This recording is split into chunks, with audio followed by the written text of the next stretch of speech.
Good afternoon, Nila. Hi.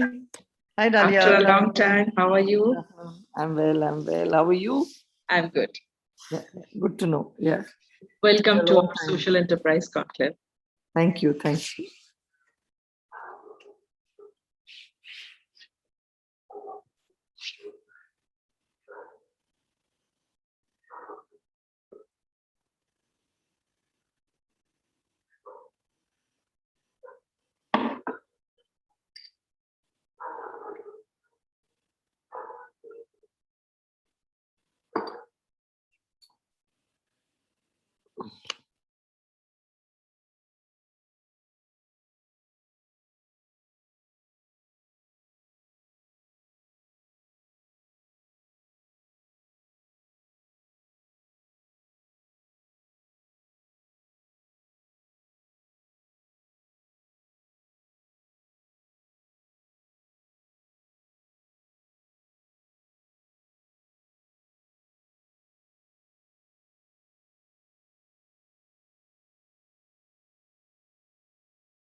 Good afternoon, ladies and gentlemen, and a very warm welcome to all of you to today's third edition of CII Social Enterprise Conclave. We are organizing this conclave for the last 2 years, and this pandemic has actually pointed out the role of social enterprises in the progress of the economy. So, we are again putting an attempt this year to bring together all stakeholders under one forum so that this sector can get the insights from all different forums. Yesterday, we have started our this third edition with a fireside chat with none other than Mr. C.S. Ghosh, past chairman CII Eastern Region and MD and CEO Bandhan Bank. We have understand from the discussion that what exactly the role of social enterprises on ground and what are the difficulties, how they can overcome. So we are starting the first technical session of the third edition, Crossroads, Getting Through the Tough Times with full of eminent experts with us. Most entrepreneurs go through challenging times. When things are not going well, how do we keep a clear and creative mind to keep going? How much do you push or adapt? Whom do you ask for help? Today's panel here with we will be hearing stories from successful entrepreneurs and the lessons they learned from getting through the tough times. So our eminent panelists are Mr. Dilip Patubala, founder and CEO, Shukhivawa, Ms. Neelam Chibbar, co-founder and MD, Madarat, Mrs. Payal Nath, Director, Kadam Heart, and the session would be moderated by Mrs. Tanvi Dubey, Investor Relations, Sigma Ventures. Over to Tanvi to start the session, please. Thank you, Dalia. Wonderful to be a part of this conversation here today. Welcome, Payal, Dilip, and Neelam. It's wonderful to have you join me here. And as Dalia pointed out, I think the world that now we live in today after COVID has hit us is a very different world. And what we've been through is going to shape how entrepreneurs, whether in rural, urban India, or any sector, take shape in the coming years. So I'm very happy to be having this conversation here. And I think the topic that we're discussing today is getting through tough times. And, for entrepreneurship, I don't think just COVID is the tough time. I think just the thought of coming up with an idea, starting up, putting yourself wholeheartedly into it, building a team, building your idea, see your idea take shape is a challenge in itself. So every step of the way becomes a challenge. And I always remember this wonderful quote by Winston Churchill, which goes is, success is walking from failure to failure with no loss of enthusiasm. So I think that aptly defines the kind of work that you all do, especially in the social space. So maybe what we could do is we could start a little bit by talking about each of your endeavors of how you started, your venture. What was the idea that you germinated and nurtured and grew and built? So very briefly, all of you could, talk us through your entrepreneurial journey. Maybe we could start with that, and that will be a great introduction for our audience as well. So maybe Neelam, if I could request you to go first, and followed by Dilip and then Payal. Thank you. Thanks a lot, Tanvi. Thank you, CII, for this opportunity for us to share. It's a pleasure to be here. So I'll just take a couple of minutes. So Industry Foundation was launched as a social enterprise in 1994. So we are two co-founders, Geeta Ram and I, and Geeta Ram is now the chairperson of Crafts Council of India. And we then in, I think, 2000, we set up a non-profit. Yeah. So first we set up a social business. We were the two shareholders, and then later on we raised investment in that business from Future Group, as well as Grassroots Business Fund. That's a fund based out of the US. And we looked at how to build markets for rural artisans. And whilst we were doing that, we realized that there's an entire ecosystem to be built. It can't be done just through a social enterprise or a social business, because there is a need for a different kind of capital to be employed to build the entire ecosystem. So from there, we started, though we had Industry Foundation from 2000, it's only, I think, from 2016, 17, that I started focusing a lot on Industry Foundation, realizing that however much scale we will reach at the market end, we cannot take back the wins of marketing to artisanal producers at village level unless we build traceable supply chains, unless we build more producer ownership at production level. I mean, we can't keep buying from intermediaries, right? Because if you buy from an intermediary, you have no traceability as to how much the producer earned. So now we build producer collectives through industry, the non-profit. We raise philanthropic capital, CSR funding, global donor funding to build the producer companies of producers who then own So now we have launched a new e-commerce brand and platform that they own 100%. It's not privately owned. That's called Flourish. So, I mean, you can check out flourish.shop. That's owned by two trusts where shares are parked for producers. So that's it. So over the years, that's how we've evolved our model to kind of ensure that we have as much of social impact as possible. Thank you. Thank you so much, Neelam. Dilip, you could go next. Thank you, Tanvi. Thank you so much for giving this opportunity to talk about our work here. Quick introduction to our work is we started in June 2014. We're almost a 7-year-old organization. Since the day one, we have been exclusively working towards destigmatizing menstrual health and sexual reproductive health in marginalized communities across India. So we started majorly focusing on menstrual health, then menstrual hygiene. We started with a very naive notion that let's sell sanitary pads and the problem will be solved. Since then, we have constantly adapted, learned to understand what is the root cause behind this being such a massive issue, and what is it that we need to be doing to be able to solve this problem in a more sustainable manner, etc. So from being a product distributor, we then started focusing on education, and then we realized just like doing random education sessions will not work, and then we got into behavior change. And since 2016, we have been majorly invested in driving behavior change around improved health-seeking behaviors and hygienic practices among menstruators, including women and girls in some of the most marginalized regions across India.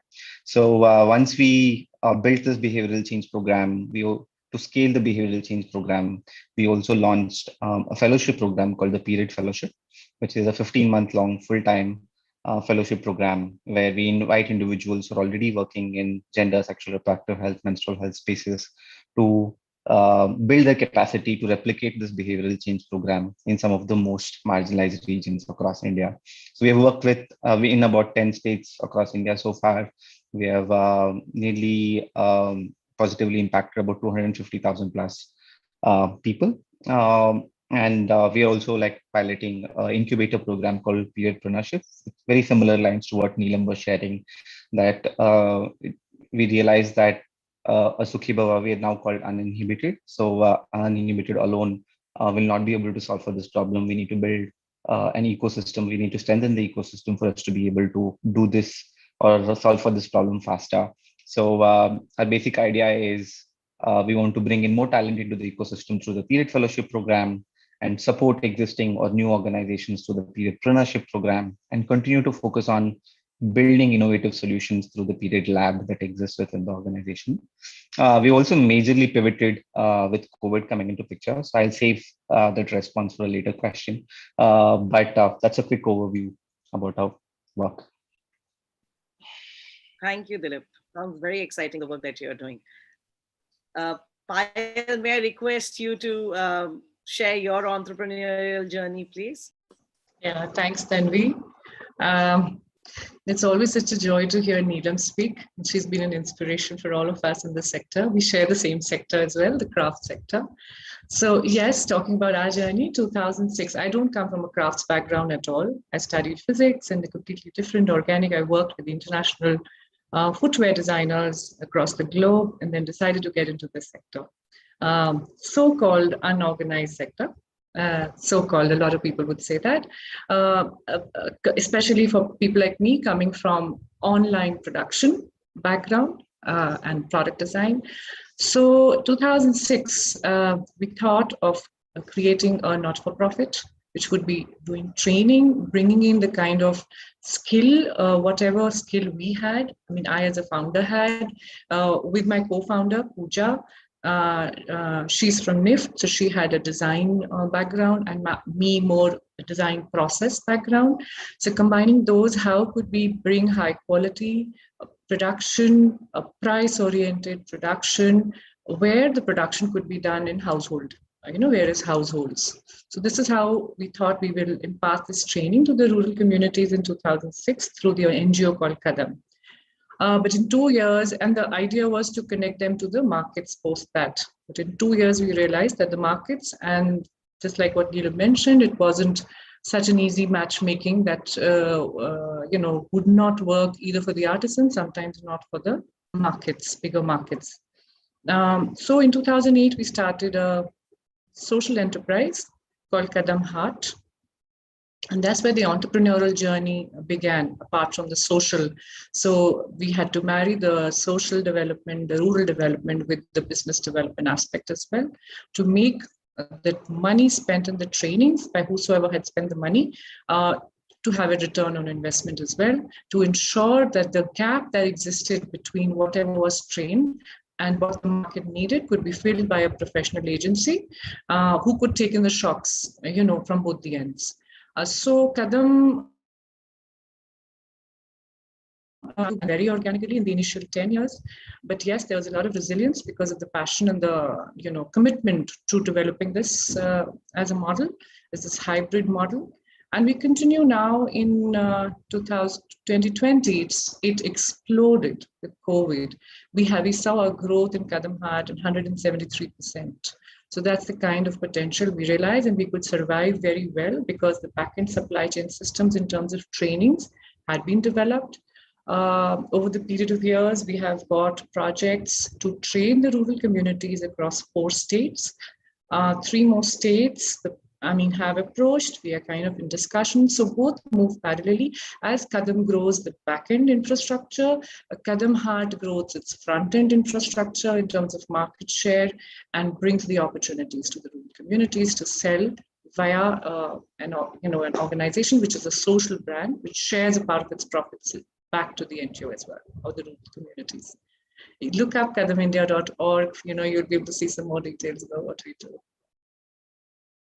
I did take a look. Thank you. But it's very fascinating. Thank you to all of you for the kind of work you're sharing, because, it also puts in perspective. See, I'm sitting in Bangalore, and if you step out anywhere in Bangalore to any coffee shops, you'll find a dime a dozen entrepreneurs sitting and talking and, talking about TAM and MVP and their product market fit and, the typical conversations that you'll hear in any coffee shop in Bangalore. But what you all are doing is also difficult in the sense because you're not approaching VCs, which are your traditional VCs investing in education to, SaaS enterprise software, all of these kinds of things. Plus, I think a couple of other challenges is that a lot of infrastructural development, behavior change, awareness, and a couple of these things are also the onus of the entrepreneur, especially in the social sector.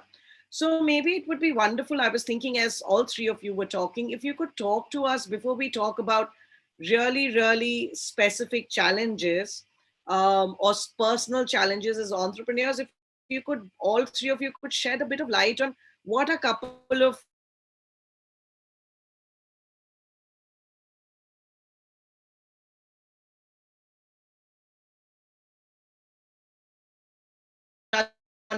of challenges aspires to be a social entrepreneur should be looked.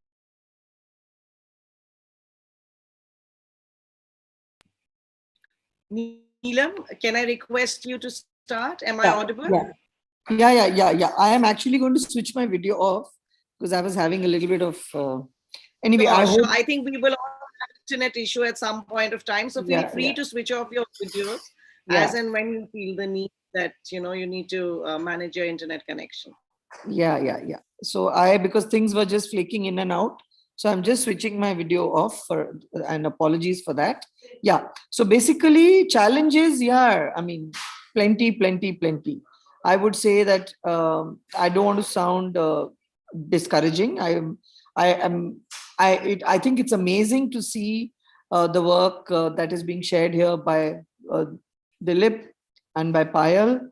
So I think we've got, like you say, India is the entrepreneurship. It's a tech entrepreneurship capital of the world, literally. I would say in terms of volume.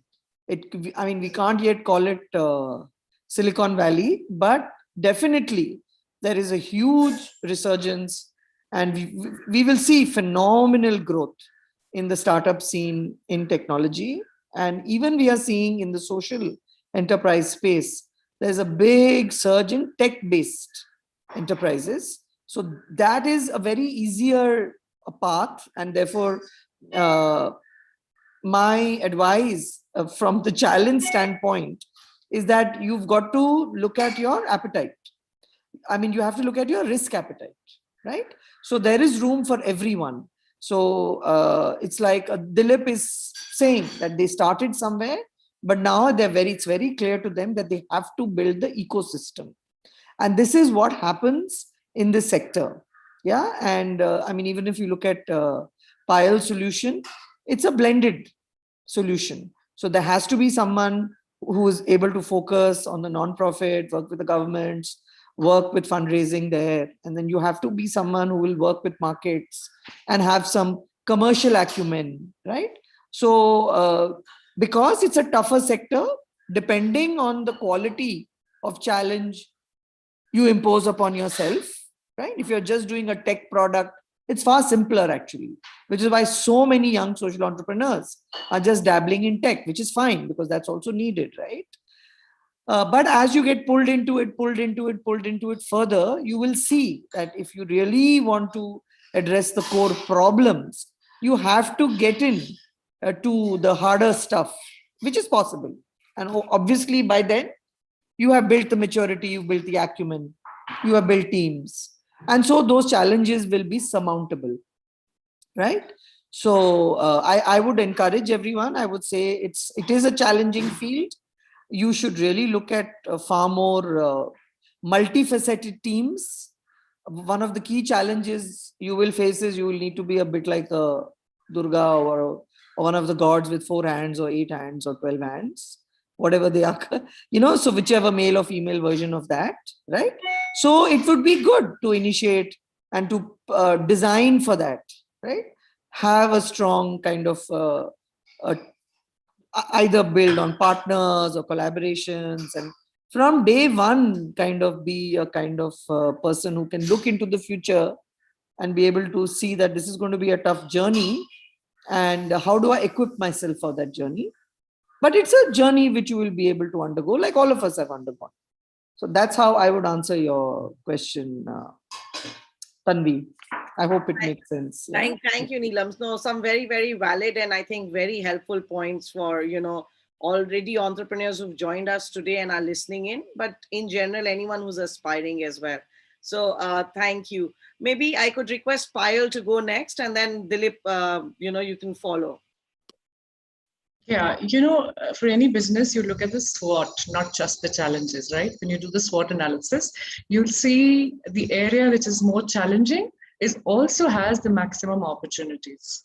So how daring can you be, or how daring are to take over those challenges to reap the advantages of it? It's like a virgin path which not too many people have walked.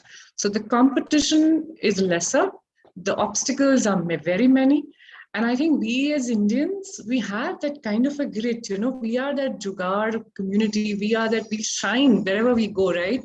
And I don't know, I feel that it's a beautiful area to be in, because I worked in the mainstream earlier and I moved to this sector because the challenges excited me, and it sort of helped you to realize your own potential and your own strengths beyond the comfort zones.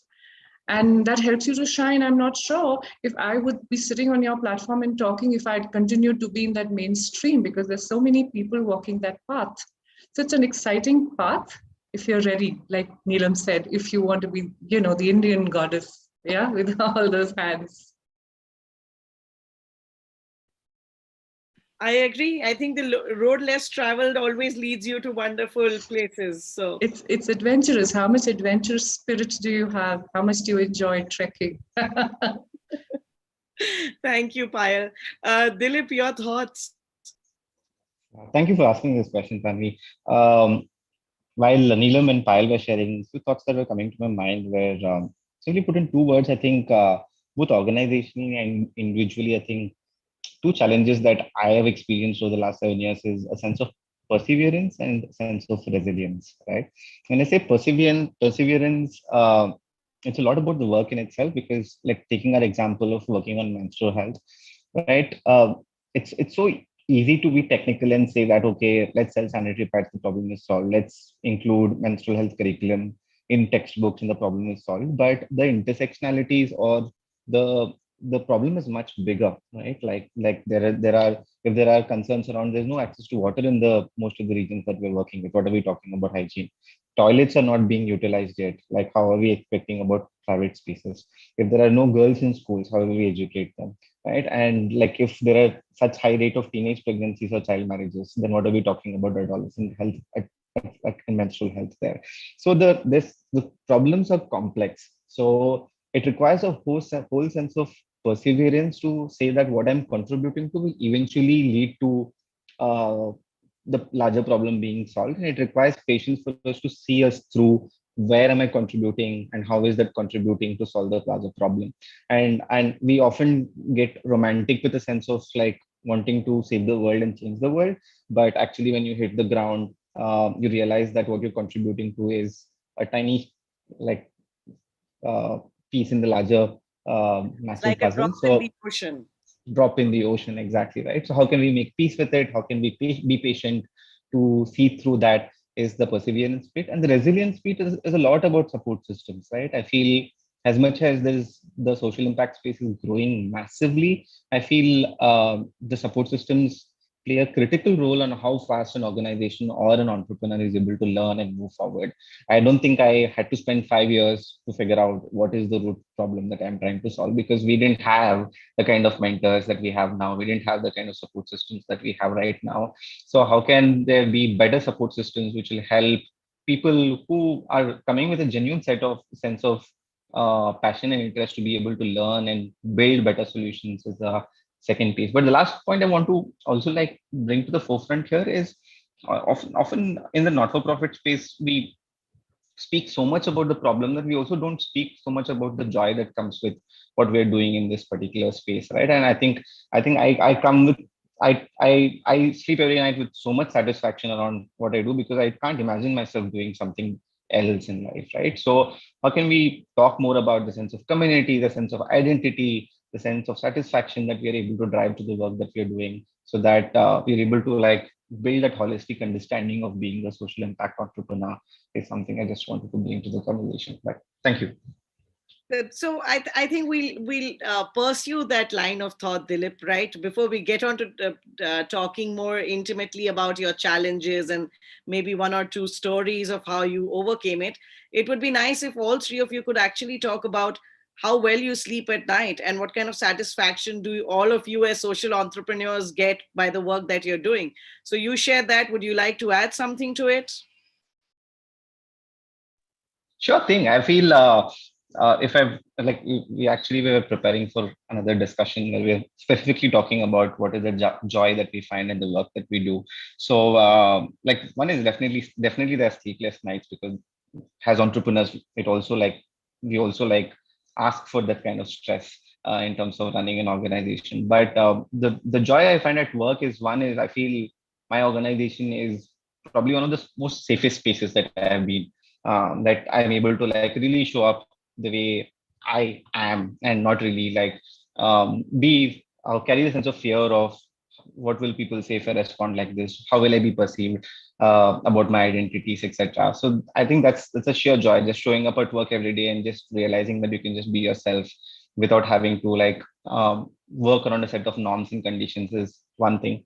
And two, over the 7 years, I think one of the biggest takeaways that I've had is the community that I have built for myself in the social impact space. I think the kind of individuals I meet on a daily basis in this particular sector come with so much genuinity, so much passion, and so much commitment that it is a joy to just like have these kind of people around you, not just organized, not just professionally, but there are also times that personally I've hit a rock bottom, and the community that I have built in this space has really stood by me, like to thick and thin, right? So I think this is a space where you can really not just connect with the work, but connect with people in multiple different levels, and build that lifelong connections. So yeah.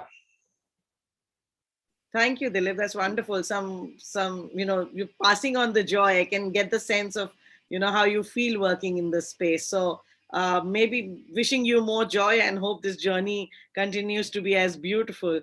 Neelam, if you could, share about your experience and the joy that your work brings to you. Deeply interested in what Dilip shared. I think he's actually done a great job of it, right? I have a young son who is in Silicon Valley, and he has been part of a couple of startups. The burnout there is phenomenal. So exactly what Dilip was talking about. That you cannot be who you are. There is a method of being an entrepreneur. It's dog eat dog. It's, your investors have spray and pray, right? It's just insane. There is nothing natural. There is nothing human. There is nothing, and I think natural is a great word, because now with COVID and climate change, everybody's going back to this whole concept of how do we protect nature, how do we protect our planet, and predominantly, how do we protect ourselves as human beings, right? Because the other day I was on some call and someone said that COVID, I mean, we have to stop saying it's a bat or it's something else. It's caused by us. It's caused by the humans on the planet, right? Right. If you are going to get into habitats of wild animals, and then they are going to get into your habitats, you're going to see more and more of this, right? And therefore, it's all about how we function as human beings. I'm getting very philosophical, but I think, yes, at the element, it is the fact that 99% of the wealth in the world is concentrated in 1%. And it's the way traditional capital markets are functioning, which are enabling that to happen. Right? So I had a very interesting meeting with Art of Living Foundation yesterday, because they had come to talk about how they can scale, how they are working in certain regions, how do they work with artisans. So I think what Dilip is saying, that, and the same thing was there. It was very interesting what they said. They said that all of us in Art of Living Foundation, I shouldn't take a name, I'm sorry I did, but all of us are here. We've all run businesses. We all have run enterprises. So we are here now, and we don't want to be here and then run an enterprise again. So I thought that was actually very insightful. So they said, we are great. We are actually great. We've got volunteers, thousands and thousands and thousands. And the volunteers want to do good. There's a lot of energy. There's a lot of passion. But we just fall flat when it comes to markets. Because now we have to, so we'll build something, but ab usko market karo and do the commercial side of it. We mentally have tried to leave this behind. And now we have to come and do it again. So we're not great at that. And actually we don't get enough people in the system who want to do that, right? And there, I think what Dilip is saying, that actually we do it. Payal does it. I do it. We are talking about markets, we're building markets, but we are doing it in a nice way, right? We have good, pleasant atmospheres around us. We have safe spaces. Exactly how he said it. Our staff is happy doing it. And it's not like ruthless, right? It's not like you're working in Amazon, where it's just the same old endless. So how much of that are organizations going to be able to sustain in years to come? Yeah, because things are going to dramatically start changing.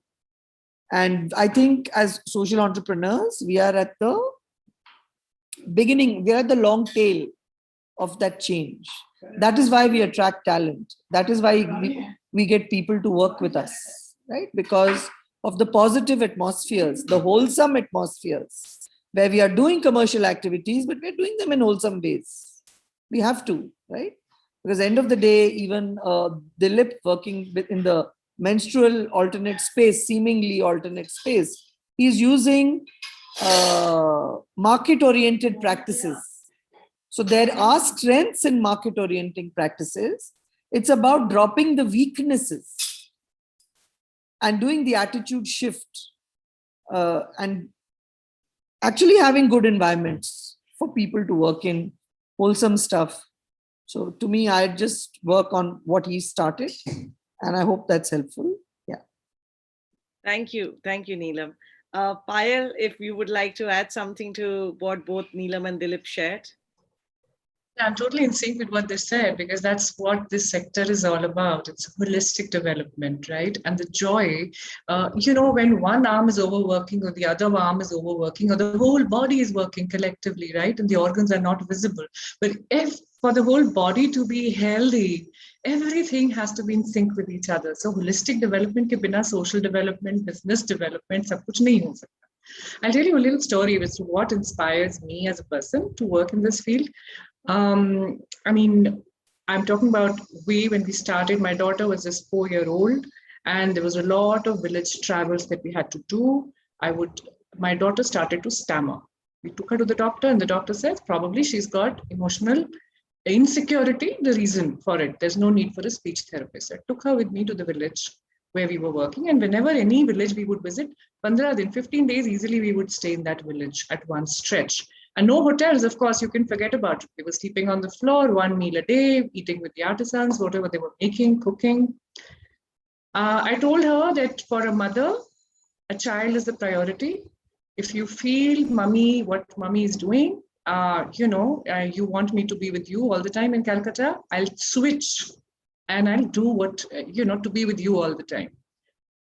Believe me, you came back and she said, a 4-year-old could make out. She says, Mama, you are mother to me here, one, and there you are a mother to so many village people. They look up and you all seem so happy. So I said, I will not stop you. And today she's working as a global HR at the age of 22. So it makes even the new generation so much more compassionate if they see the real, situations that there are and what needs to be done. So this is just an example to show the kind of, the development of not just the community, but your own internal development bhi kitni hoti hai through this sector. It's definitely not an easy path to walk, but the kind of joys, yes, major, massive problems. There are days when I cannot sleep well because किसी को kidnap कर लिया है, किसी लड़की को, किसी एक गांव में. So when the people are calling up from there, madam क्या करें, madam कैसे करें, आप पुलिस की मदद ले सकते हो, नक्सल उठा के ले गए, some problems or the other.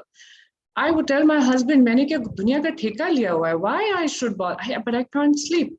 My husband will tell me, तुम सुबह उठोगे ना, then you sleep over this, don't worry. In the morning when you wake up and you decide whether you want to continue or you don't want to continue.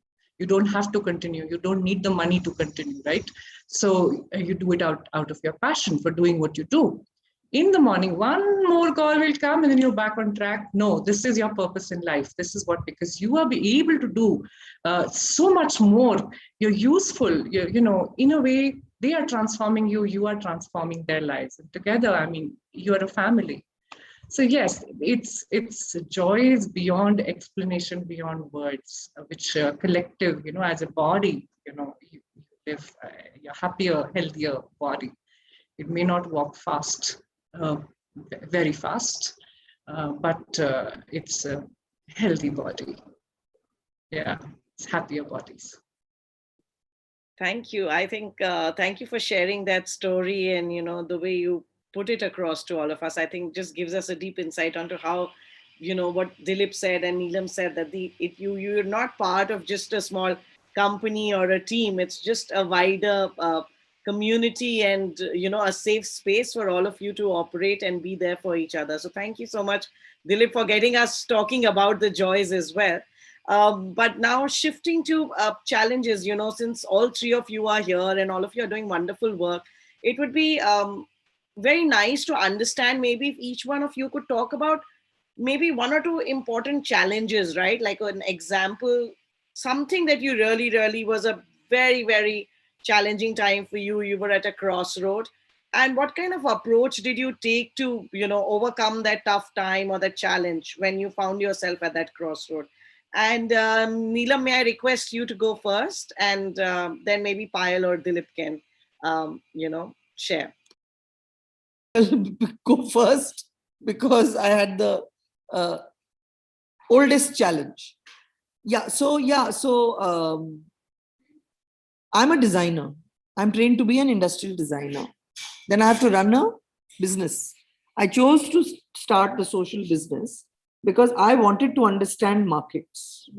So if I design a product for artisans to make, how do I know it will sell? It was a very simple reason. I said I have to talk to customers. So I have to open a shop. Yeah, I have to understand how does a customer behave. So like naively, you will set up one shop. And then I stood in that shop for 3 years. From 96, the first industry shop opened, and it went on till 99, standalone. After that, we started sharing stores till 2000. So for 3 years in a shop, and I went, even before I registered Gita, my co-founder, I stammer a little. Neelam, your voice is suddenly very faint. We can't hear you. Yeah, so I have to now shut the video and bring the thing closer. So is it better now? Hello? Yeah. Please Better, go ahead. better. You can hear me? Yeah. Yes, we So can. so I told my co-founder, like, I can't stand in a shop and sell, right? And she said, Neelam, don't worry, ho jayega, right? Anyway, so I stood in that shop and I learned so much, but to me, it was a very big personal hurdle. It was a challenge, right? Because customers will walk in, you will get up, you will talk to them, because I wanted to understand customer psychology. How do they buy? Why do they buy? How do they choose? And it is foundational to my future growth, right? But it was very challenging for me because I may look like an extrovert, but like I don't want to talk to strangers. Yeah. But I did it, right? So starting from there, then I had to go for export fairs. I would stand at export fairs. I would talk to some more customers. But yes, so these were challenges. Then there were huge personal challenges. Personal challenges is children are at home, you're working, you go home, you're always feeling guilty. Yeah, is my child okay, not okay? I admire Payal's strategy. It was a great strategy. We also had children running around in the shop on Saturday, Sunday, right? But so like that. So everywhere, tons and tons of challenges. And for years, I grudged. Why, as a designer, do I have to run a business? I know nothing about running a business. No one ever taught me. Yeah, मेरे को P&L देखना है. And I ran a loss-making business from 96 to 2003. So for 7 years, I was making losses. I didn't draw a salary. So all these are challenges. And but like we say, we overcome. And all I can say here today, the last example I'll give. So I think in 2000, I said, Bhaiya, band kar do. I told my husband, I said, I'm shutting down now. Enough is enough. And then he said, no, I am with you. I will be there. You don't shut the shop. And I was doing exports already by then.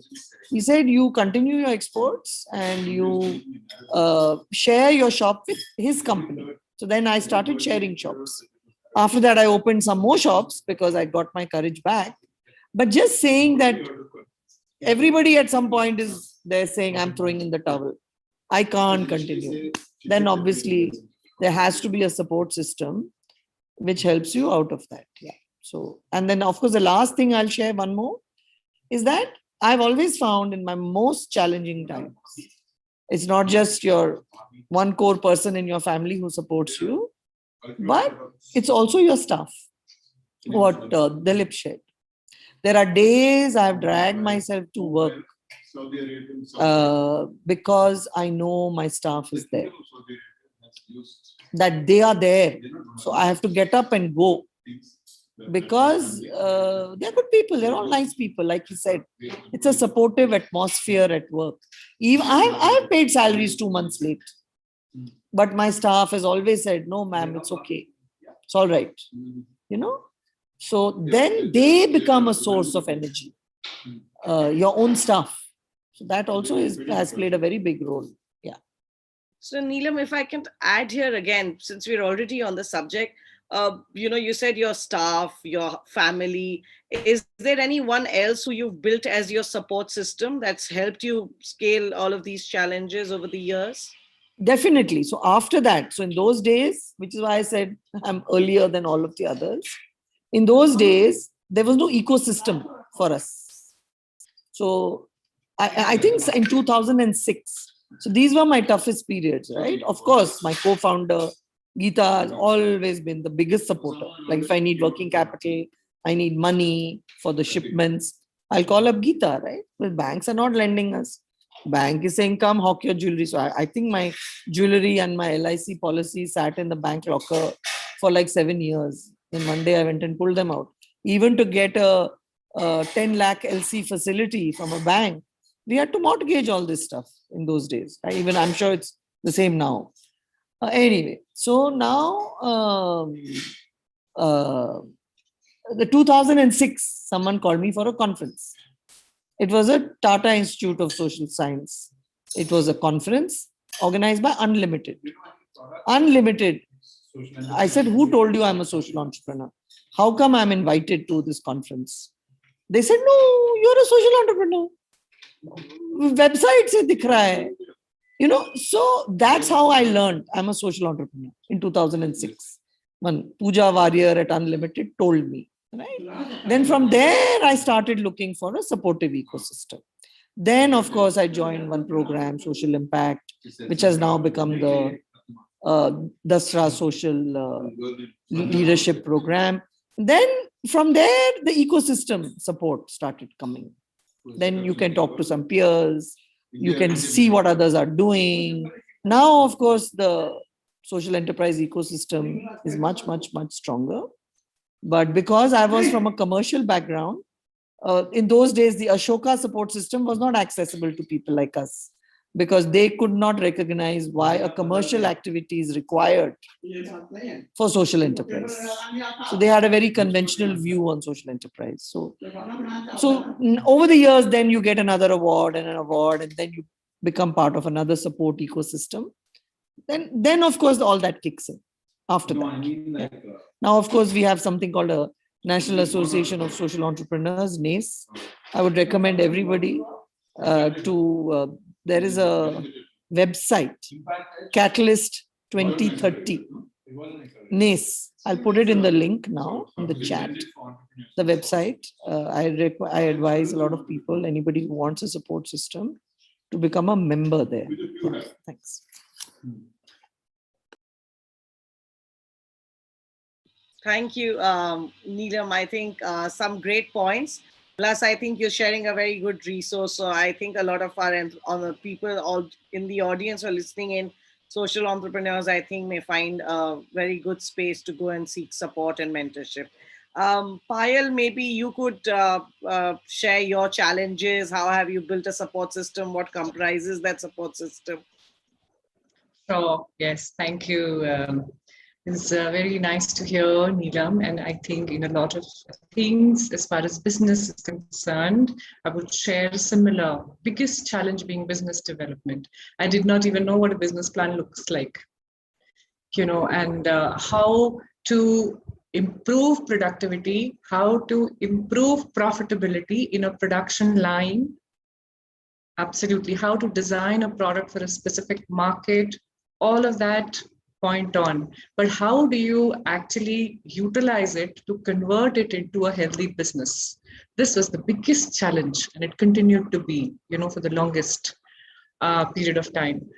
Since we had jumped into it in 2008 after Kadam Heart was born, and we had jumped into it because of a necessity, because if we had to support the rural communities and there was nobody else to support in terms of market, give stable incomes to these trained artisans, so we had to exist.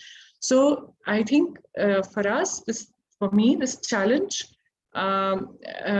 somehow hasn't got mitigated yet, to be honest. But yes, we got a support system in terms of the staff in a very different way, in terms of the intent, whether a profit or a loss, whether we are able to sell or not, whether our inventory is piling up, but because we have to ensure that we will give them orders month after month, whether we are able to sell or not. All of that we could do because of the intent and the passion that the entire team had, in a very, so they sometimes would know that they might not get their salary. Sometimes, of course, I did not get a salary for the longest. Even now, I get a very, very small salary, much lesser than all my staff what they get, what the people in the office get, the team gets. But I'm a Fauji daughter, so always grew up with the mission, hearing, and and all of that. Very, very patriotic. And so every person in our team is like on a mission to remove poverty, mission to help the communities, mission to stand by them, including, I would say, even the packing staff, right? From the peon who makes coffee for everybody. Everybody's on a mission. Every person, from the operations manager to the marketing manager, everybody is, how I would say, an army commander in the organization. So that helps. In terms of business, I think mentorship, when your intent is so strong, the universe helps you, I've realized. They will send you something or the other somewhere. You just need to attract it and catch it, no? And open with the opportunities that are coming your way.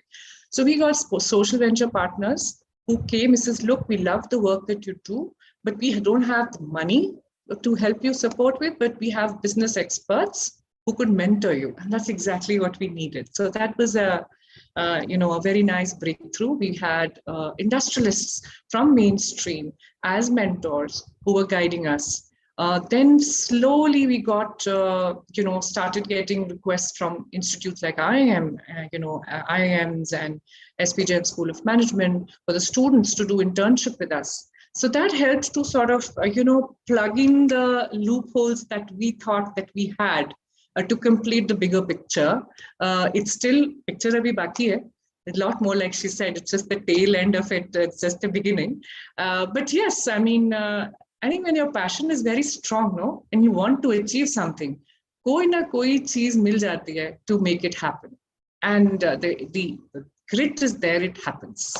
So yes, the challenges are there, but we love the challenges also because it helps you to learn new things. Thank you so much, Payal. Before Dilip, shares his thought, I also wanted to open this forum for questions. So if any of the audience members have any question, you could type it in the chat box, and please mention who you want to answer that question. So, Payal, Dilip, or Neelam, please specify. And then maybe, once Dilip's share his thoughts, we can, take a few questions from the audience. Dilip, why don't you go ahead and share your thoughts? Certainly, Tanvi. I will share two separate situations and how both of them are really challenging situations and how we kind of navigated them. The first one is in 2018, when we decided to scale our behavioral change work and we launched a fellowship program. And we selected these 16 amazing individuals from across the country to actually join the fellowship program. And 15 days before they joined, the funder who had committed funding to this fellowship program dropped out, right? So, and by then these 15 individuals had already quit their jobs, they were all ready to join the fellowship program, etc. Right? So, so at that point of time, I really was coming with this place that, okay, like if we try this for 1 year, the ecosystem will see the value of a program like this, and then we will be able to survive fast, much more easily. And we're hoping to raise money faster, and we still launched the program without any funding. So we ran the entire fellowship program for 15 months without having funding, basically, right? And what basically happened was we hit the rock bottom, and we had borrowed money from probably every single individual in our community, my friend circles, my organization's friends, board members. Everyone had just like at every point we struggled to pay bills, they would just write a check and give it to us and say that take this, go do your work, and we'll figure this out later, right? So 15 months of a large scale program being run without raising anyone is, it's definitely stupid. I would definitely encourage that to anyone in the hindsight. But the fact that we were able to actually pull it off speaks a lot about how what is the kind of what is the role that community plays in terms of running an organization like this. It's like while we are focusing on solving a particular social problem, it's not just the responsibility of the entrepreneur and the organization to solve that problem. How can we share that responsibility collectively? Something that I took away from that particular incidents, and that also like put us mentally, physically in huge distress. And that's when we took a decision that we have to really take care of ourselves to do the work that we're doing. We highly romanticize hard work in this sector, saying that we have to give away everything to actually solve for this problem. So actually, if you take a step back, we'll realize that if you want to do good work, we really need to feel good. We really need to protect. We need to protect of our be protective of our emotional and mental health. So how do we really protect that was one takeaway that we had from the 2018 incidents. The second incident is COVID. Because we are a behavior change organization, a lot of our work has been just bringing people together, educating and driving, playing community games, organizing community events, etc. But as soon as COVID hit, we realized that we will not be able to do any of this work, right? Because of social distancing, COVID protocols, etc. That we had to stop all our work for which we have built for 7 years overnight, because it's not possible to implement. And two was we also realized that there are other challenges that administrators, including women and girls, have started experiencing because of the constraints that COVID has brought in. So before COVID, we are an organization which hardly used technology. We were not even using the technology to collect data on the ground, right?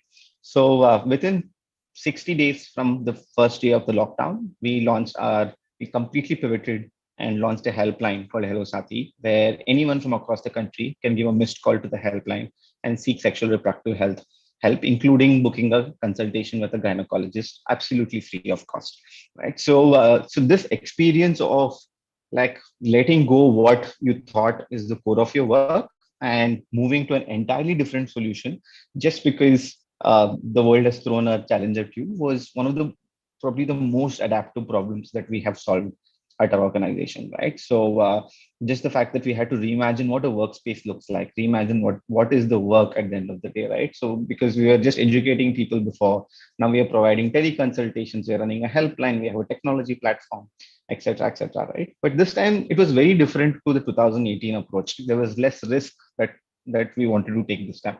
The first norm what we set was that we are not going to let go a single individual in the organization.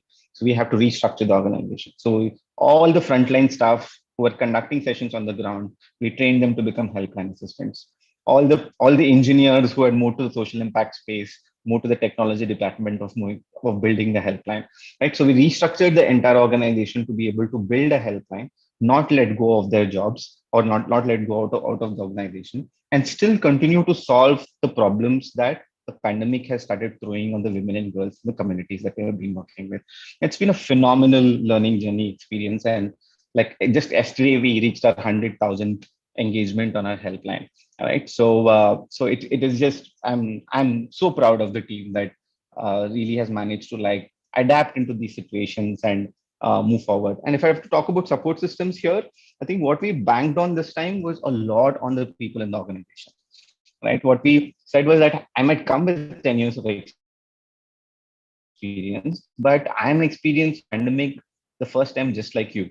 So there's less top down here. So let's solve this problem together. Let's hear what the problems are on the ground. Let's figure out a solution together. So I think that really helped people come from an intention that like I don't know how to use smartphone, but I have to learn how to use smartphone to become a helpline assistant, right? I've never really built a helpline before, but I have to really figure out how to code so that I'll be able to make the helpline available to people on the ground as soon as possible, right? So I think the sense of involving everyone in the organization to be able to do something collectively together worked phenomenally. And the second one, which we didn't do for the first 3 years or 4 years of running an organization, is banking on the advisors and board. I think we come with this notion that this is my vision and I know better than anyone, that I often don't know 100 things about what I'm doing unless I'm able to talk to a Payal, a Neelam, a Tanvi, who has experience of variety of things of building an organization and scaling the organization.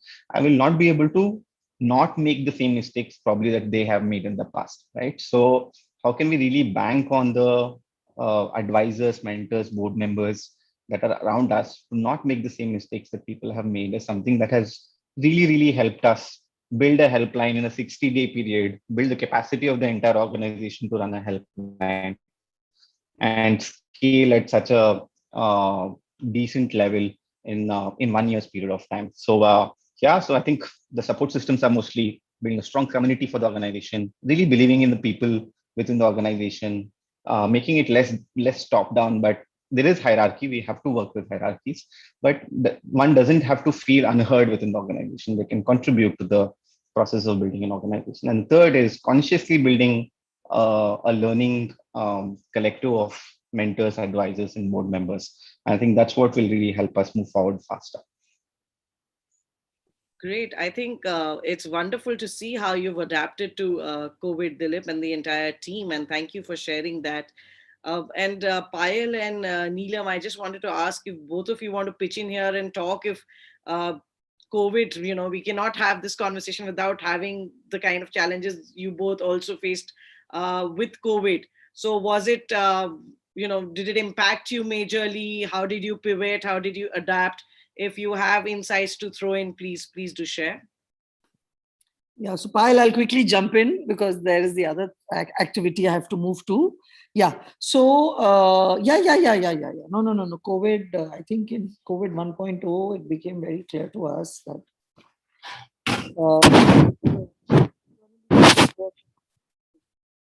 Neelam, we can't hear you. Yeah, so in COVID 1.0, I think a lot of actors came together from the sector, and something called Creative Dignity was initiated, co-convened as a coalition by a lot of people. And then for the creative sector, because there was so much of distress on the ground. And then I think in COVID 2.0, Industry Foundation, again, we were able to launch COVID Livelihoods Coalition. It's called Conclave. So in Conclave, we have about 84 partner member organizations. There's Seva, there's a bunch of very large grassroots NGOs in the farm sector, because we've realized that India has a very big, strong policy to build farm producer companies, and it doesn't have such a strong policy on artisanal producer companies. So we are trying to take artisanal value addition activity to the farm producer companies.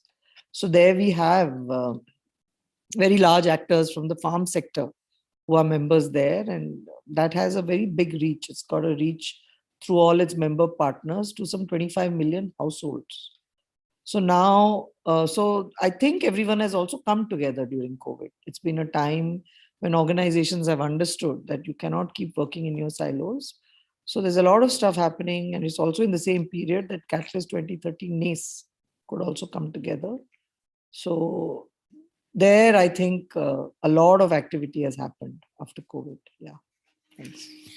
Neelam, I think you have another previous engagement, and I'll let you go. But before I let you go, very quickly, if you could tell us in one sentence or very briefly, what has been your one key takeaway from your journey that you'd want to share with the audience? And, thank you today for joining us. And maybe with that thought, you could, take off. We're going to miss having you for, a bit more.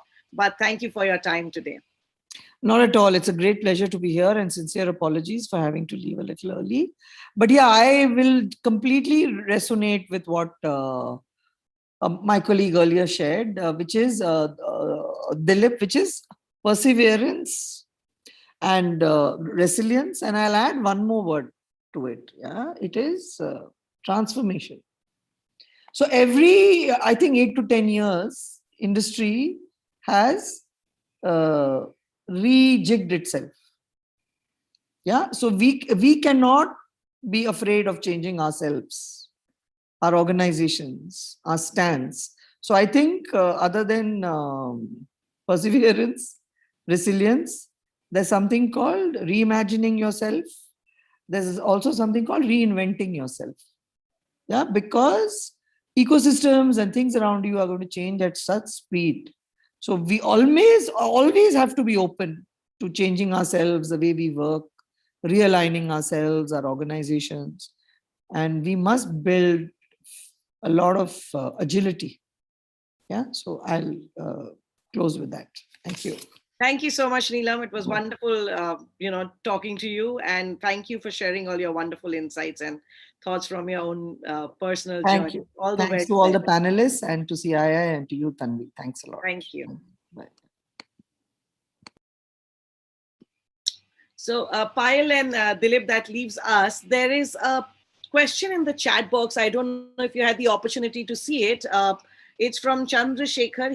He's asking, is there any rural networking e-market tool which is well spread and more in rural vernacular languages? Neelam's left her answer. She says, one second. She says there is Selco, Frontier Markets, Udyogini, etc. Anything else you want to add to that?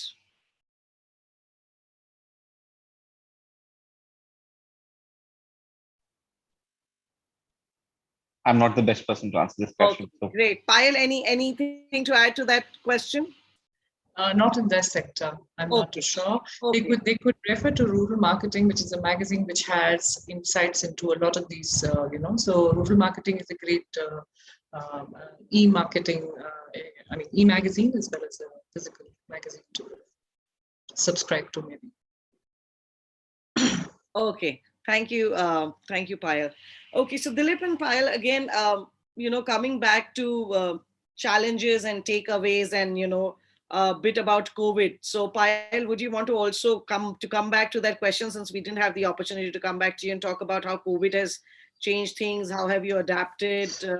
Did you have to pivot? So if you could just share about your experiences there. Sure, yeah. So, now going back to what we were doing earlier, our whole idea was because our product quality was good, we were ensuring social and economic impact at the back end, but that was all in offline spaces. Whether the supply was with direct retailers who would buy it off from the artisans, or it was through some exhibitions that happened across the country, everything shut down. So obviously all the retail outlets which were buying, they stopped. In fact, all the finances that they were pending, that also stopped. Nothing, even the pending payments were not coming. A lot of the retail outlets in 6 months' time, we got to know, had shut down as well. If I tell you 29% of the stores that the goods went to, they had shut down. So it was a huge, but we did not stop paying them. That was a commitment that we had with each other. We will look after. So we did not take much funds, so to say, for COVID relief, but we reinvented ourselves in the online space, the virtual space which existed to sell the produce. But that also meant that you needed a lot of tech solutions. With the team which is on ground, our team, Kadam Hat team, we were not that equipped to handle. So the transition from how to sell an offline product online, and where it was contributed just about maybe 5% of the sales, we had to, convert it and we managed to convert up to about 90%. So that was a huge shift, I thought, for us to be able to support, not just the communities that we were supporting to sell,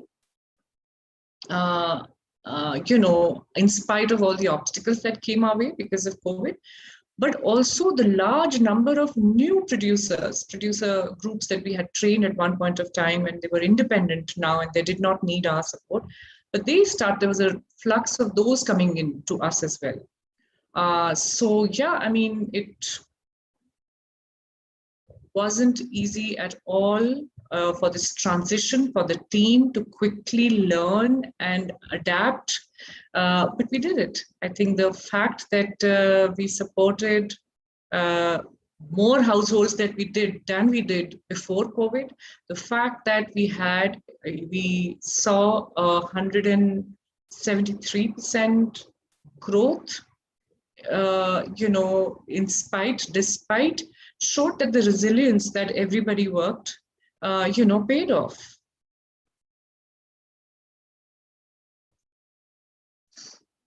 Payal, my next question to both you and Dilip is, as entrepreneurs, we know that things are challenging. A lot of you have shared different things that happened. I like that Dilip mentioned that sometimes you feel that, your vision is the correct. And all three of you exhibited that part of entrepreneurship is learning on the job, right? You're learning something new every day, from business plans to, marketing techniques, to tools, to moving to, using technology in your daily lives that you not used earlier. So in this journey and process, right, there is a whole need for you to always be upbeat and keep a positive frame of mind. So uh, everyday challenges happen, failures happen. You feel sometimes as an individual that, maybe this is not what I want to do. Maybe I'm not up to the mark. This is what I need to do. We all have self doubts, phases of self doubts, questioning what we're doing. So do you go through phases like that? And how do you sort of overcome, those phases where you really hit rock bottom, or maybe you're feeling like, hey, I'm not feeling great today, or there is a phase like that. And I think it's important to talk about it today because COVID has really made life very difficult. People have undergone loss, seen things that we'd probably not seen in the world. So maybe a little bit of your personal journey on how do you cope with situations like these as entrepreneurs, when you really find yourself in a very difficult time. How do you stay motivated? How do you stay inspired and keep a positive attitude? Payal or Dilip, one of you could go first. Maybe Payal, you could start.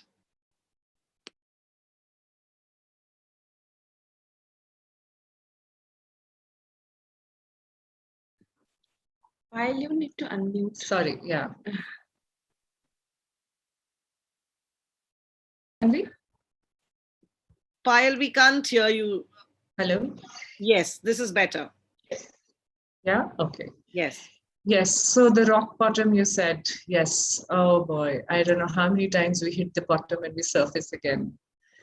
But we learn from our stakeholders, from our partners in the rural communities, the kind of resilience that they have, the kind of situations in which they live.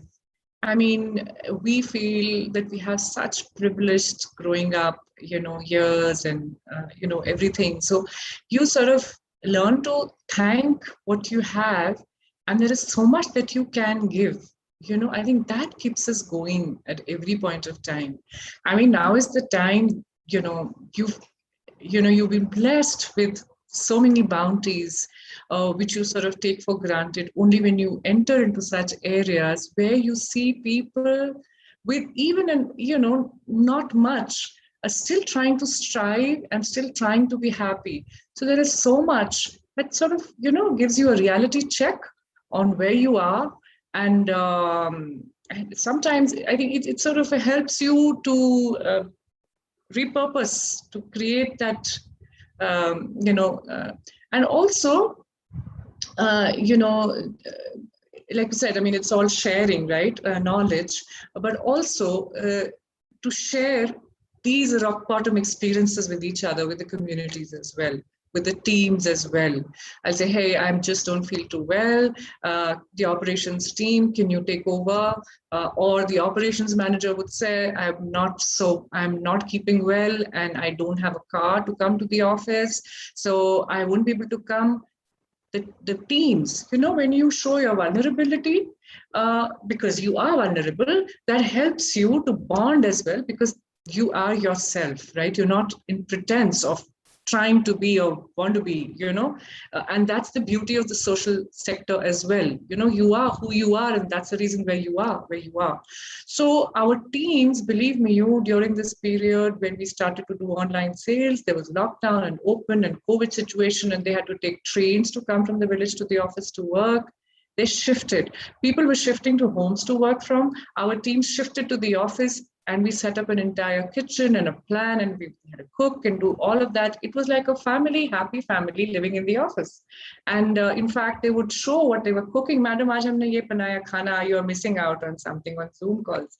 So I think everything brings out a beauty in you, right? That's so special about this sector. And I love it from the core of my heart, in spite of the rock bottoms that you hit so many times. Thank you, Payal. One can feel feel the passion when you speak about it. So I hope that the teams continue to work together, and things only move ahead and better, towards a better future for all of us in this country, especially small businesses. Dilip, your thoughts? You've shared Um, partially of how all of you've adapted, but anything else that you want to add to it, or how do you cope on a bad day? And you've created some beautiful safe space. So, how are you channeling that for yourself and others as you have bad days or hit rock bottom? Absolutely.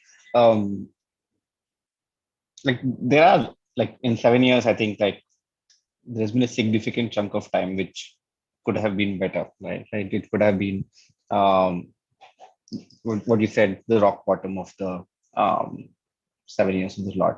So when I think about it in the hindsight, I think I can take three learnings or takeaways from it.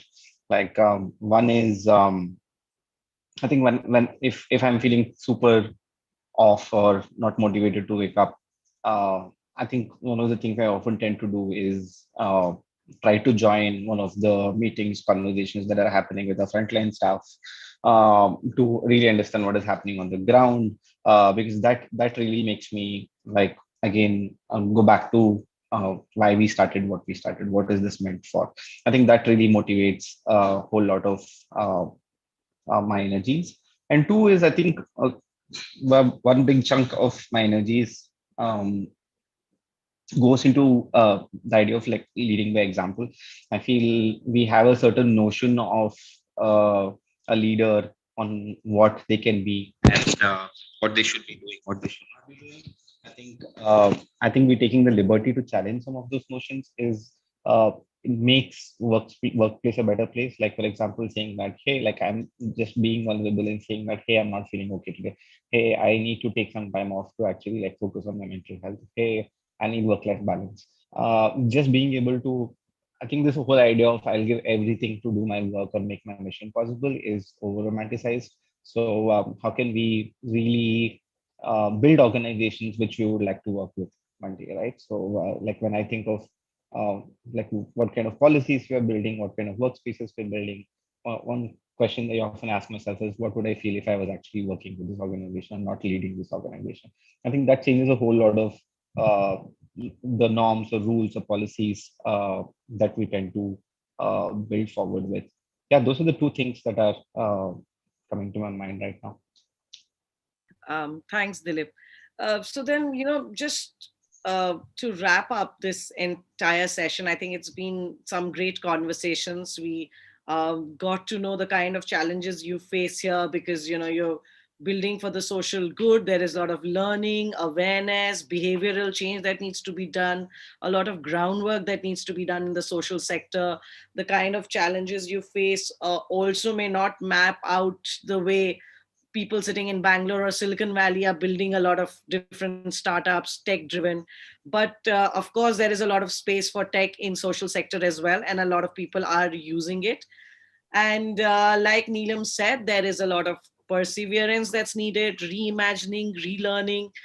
So anything else, last thoughts, the Payal and Dilip, that you want to add as takeaways from your own journey and share it with the audience? Dilip, you mentioned perseverance and stuff, and Neelam added as relearning, reimagining. But anything else that you want to add today to that the audience can take with them?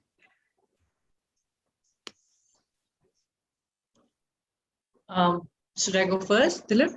That's okay with you? Yeah. Please go ahead. Please go ahead. Yeah. What I feel is that you can be the hero of your own life. There might be three formats written for your life. Well, whether you want to be your hero or the victim or the villain, you can decide, you can write in your space. And nothing is big or small. You can do it. It's just your own internal connection with yourself that can make you who you are and be successful in whatever way. I tell you, when I look at the rural ladies, when we work with somebody who had been, went through such a terrible time, she's left alone, she's got two daughters, left by her family, left by her husband. She leads a team of 180 women, right now in that, not just from her village, but around village. So that's the kind of power in strengthening the strengths of people. And I think that is beautiful, and everybody has strengths. You need to recognize your own strengths, and then to be ability to sort of help unleash the strength of somebody else rather than look at what are the things which are not matching. This is just my, I think I just like to add to whatever beautiful things that Dilip, Neelam, Tanvi, you, all of you said. Thank you so much, Payal. I wanted to close with one little quote that I always find is fascinating. It's a movie called Madam C.J. Walker. She was one of these colored entrepreneurs who created opportunities for herself. And I always think of it when I think of it, entrepreneurs, and it goes, and she says that I had to make my own living and my own opportunity, but I made it. Don't sit down and wait for the opportunities to come. Get up and make them. And I think this was a very clear reminder for me today from the journey of Payal, Dilip, and Neelam, that all of you have gone ahead and made opportunities for yourself. Every time you've fallen down, you've dusted your knees, got up again and said, hey, this is what I'm going to do. It's not that you've not said that you won't give up, or you've not thought of giving up or taking a day off and looking at your mental health and complaining about work-life balance. But what's kept you going is investing into the sector with all your heart and your hard work and your persistence and perseverance. So hats off for all the great and wonderful work that you continue to do in this sector. And we hope you continue to rise and shine and transform the industry. And, it's great to also have CII support such things, give us a space for conversation around some of these things that matter so much. So thank you, Payal and Dilip, and of course, Neelam, who's not here right now. And thank you to, the entire team of CII who, made sure that we got together to discuss something that is this crucial. And I hope the audience got some interesting key points from the conversation. So thank you so much. Thank you, Dalia, over to you. Thank you. Thank you very much, Dilip, Payal, and thank you, Tanvi, for putting the thoughts together and driving the discussion on the right channel. This is the objective of all of us coming together. And this is the whole effort of CII to bring together these thoughts. So as CII, our thoughts from this session is hurdles are the facts of the life, but that actually creates the challenge to go forward. I'm sure delegates are also they enjoyed the session thoroughly and have their own takeaways from the discussion. And this serves our purpose of networking channel for creating such forum. Thank you once again. And thank you, delegates, for participating actively in the discussion also and joining us today. Please be tuned. Tomorrow, there are 2 sessions which will talk about the hardcore elements of entrepreneurship. One is capital, harnessing capital, the finance. And this pandemic taught us that how important the healthcare sector is and what can be done in the healthcare sector to leverage I should not say the pandemic, but leverage the situation and bring together the advantage out of the present situation. Thank you once again to all of you for joining us, and would like to have you with us tomorrow also from 11 a.m. onwards. Thank you. Thank you. Thank you, Dalia. Thank you, Dilip and Payal. Goodbye. Goodbye. Bye, everyone.